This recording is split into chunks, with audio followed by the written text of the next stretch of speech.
नमस्कार भक्तांनो, श्री स्वामी समर्थ. तर भक्तांनो, तुमचं स्वागत आहे आपल्या श्री स्वामी समर्थ या यूट्यूब चॅनलवरती. तर मित्रांनो, मी तुम्हाला आज या व्हिडिओच्या माध्यमातून श्री स्वामी समर्थ सारामृत अध्याय भाग 9 याची संपूर्ण माहिती मी तुम्हाला सांगणार आहे. तरी भक्तांनो, तुम्हाला हा व्हिडिओ पूर्ण बघायचा आहे. तर चला पाहूया. नमस्कार मंडळी. श्री स्वामी समर्थ सारामृतातील अध्याय भाग 9 हा भक्ती, श्रद्धा, सेवा आणि स्वामी महाराजांच्या अनंत कृपेने वर्णन करणारा अत्यंत प्रेरणादायी अध्याय मानला जातो.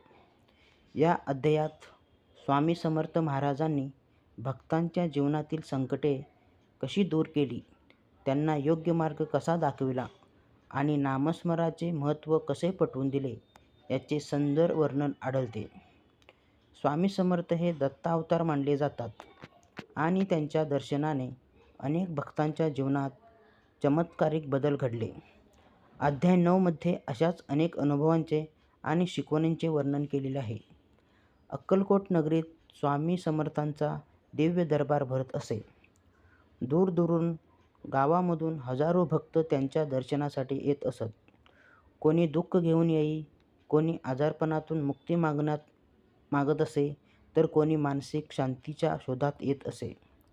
स्वामी समर्थ प्रत्येक भक्तांकडे करुणेने पाहत आणि त्यांच्या मनातील वेदना जाणून घेत असत. त्यांचे एक वचन, भिवू नकोस, मी तुझ्या पाठीशी आहे, हे भक्तांसाठी जीवनाचा आधार बनत असे. या अध्यायात एका गरीब ब्राह्मणांची कथा येते. त्या ब्राह्मणांच्या घरात अत्यंत दारिद्र्य होते. अनेक दिवस त्याला काही त्यांच्या कुटुंबाला पुरेसे अन्न मिळाले नव्हते. शेवटी तो स्वामींच्या चरणी आला. त्याने अत्यंत नम्रतेने महाराजांना प्रार्थना केली. स्वामींनी त्याच्याकडे प्रेमाने पाहिले आणि सेवेकऱ्यांना त्याला अन्न देण्यास सांगितले. त्यानंतर महाराजांनी त्याला आशीर्वाद दिला की त्याच्या घरातील संकट दूर होईल.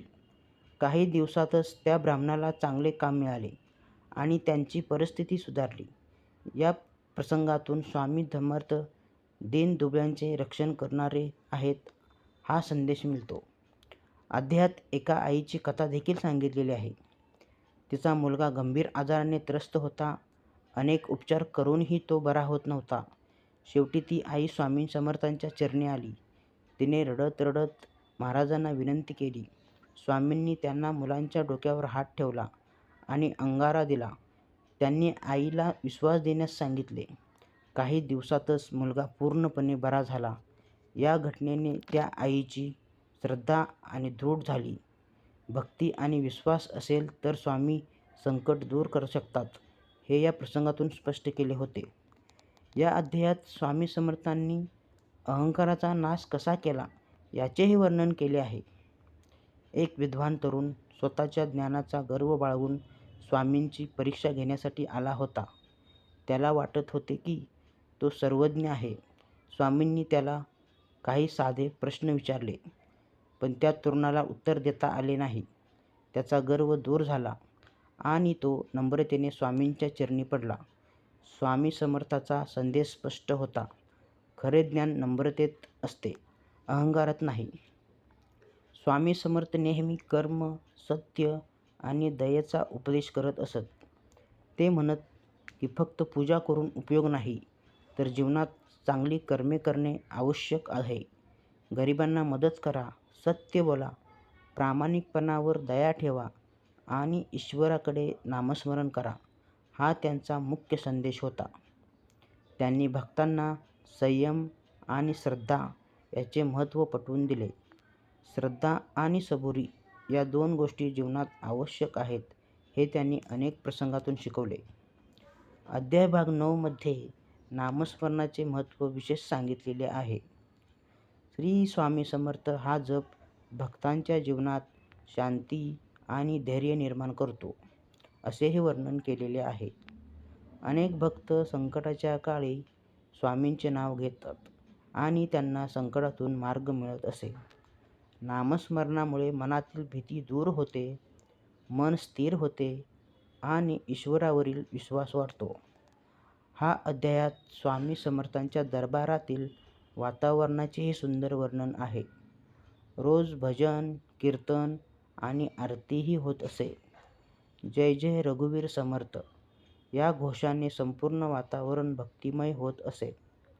भक्त आनंदाने नाचत, गात आणि स्वामींच्या चरणी सेवा करत असत. महाराज सर्वांवर समान प्रेम करत होते. श्रीमंती, गरीब, उच्च, नीच असा कोणताही भेदभाव त्यांच्या दरबारात नव्हता. सर्वांना समान कृपा मिळत असे. एका शेतकऱ्याची कथा देखील या अध्यायात सांगितली गेलेली आहे. दुष्काळामुळे त्यांची शेती पूर्णपणे कोरडी पडली होती. तो अत्यंत चिंतेत होता. शेवटी तो स्वामींच्या चरणी आला. स्वामींनी त्याला धीर दिला आणि चिंता करू नकोस असेही सांगितले. काही दिवसातच मुसळधार पाऊस पडला आणि त्याची शेती हिरवीगार झाली. त्या शेतकऱ्याने स्वामी समर्थांच्या कृपेची महिमा सर्वांना सांगितली. अध्याय भाग 9चा मुख्य संदेश असा आहे की स्वामी समर्थावरील श्रद्धा आणि नामस्मरण भक्ताला जीवनातील संकटातून मार्ग दाखवते. भक्तीमुळे मन शुद्ध होते, अहंकार नष्ट होतो आणि जीवनात सकारात्मक बदल घडतात. स्वामी समर्थ हे केवळ चमत्कार करणारे संत नव्हते, तर समाजाला योग्य मार्ग दाखवणारे गुरु होते.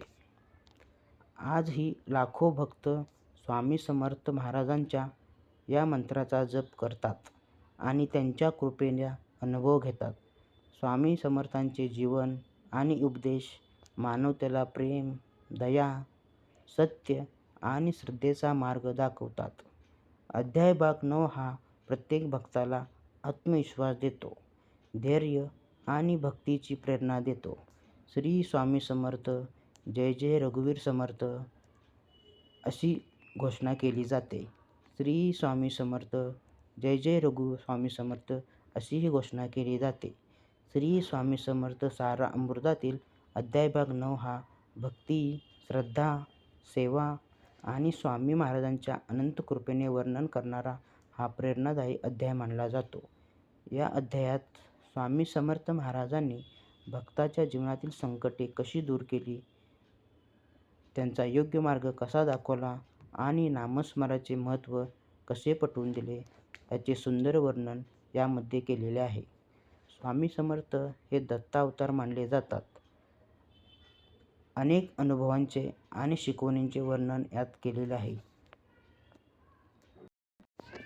तर भक्तांनो, श्री स्वामी समर्थ सारामृत अध्याय भाग 9 याची संपूर्ण माहिती मी तुम्हाला सांगितलेली आहे. तर भक्तांनो, दुसरा अध्याय पाहण्यासाठी आत्ताच आपल्या चॅनलला लाईक करा, शेअर करा आणि सबस्क्राईब करून बेल आयकॉनचे बटन दाबा, जेणेकरून मी जे सोडलेली सर्व माहिती तुमच्या मोबाईलवर सर्वात अगोदर तुम्हाला पाहायला मिळेल. श्री स्वामी समर्थ, श्री स्वामी समर्थ, श्री स्वामी समर्थ.